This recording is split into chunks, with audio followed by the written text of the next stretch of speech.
खूप वर्षांपूर्वी ताप्ती आणि गोमाई नदीच्या संगमावर एक लहानसं गाव वसलं होतं. गावकरी साधं, भक्तिमय जीवन जगत होते. त्यांच्या मनात एक इच्छा होती, आपल्या गावालाही उत्तर काशीप्रमाणे पवित्र बनवायचं. एके दिवशी गावात चर्चा झाली, देवाची आज्ञा आहे की या भूमीवर 108 शिवमंदिरे उभी राहिली पाहिजेत. पण हे काम फक्त 6 महिन्यांच्या अखंड रात्रीतच पूर्ण होऊ शकेल. गावकरी थोडे घाबरले. एवढी लांब रात्र त्यांनी कधीच पाहिली नव्हती. ते म्हणाले, अंधारात आपण जगू तरी कसे?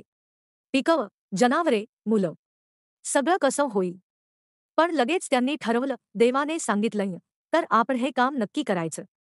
एकत्र आलो तर काहीही अशक्य नाही. मग सुरुवात झाली. कोणी दगड फोडू लागलं, कोणी विटा उचलू लागलं, कोणी गवंडी काम करू लागलं. स्त्रिया अन्न बनवत होत्या, मुलं पाणी आणत होती. संपूर्ण गाव श्रम, भक्ती आणि एकतेने झोकून दिलं. 6 महिन्यांच्या अखंड रात्रीत 107 मंदिरे पूर्ण झाली. पण शेवटचं 108वं मंदिर अपूर्ण राहिलं.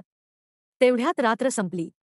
पूर्वेकडून सूर्य उगवला आणि त्याचे पहिले किरण थेट कळशावर पडले. गावकरी थांबले. त्यांनी ठरवलं, हीच देवाची इच्छा आहे. हे मंदिर अपूर्णच राहू द्या. त्या क्षणापासून गावाचं नाव पडलं प्रकाशा.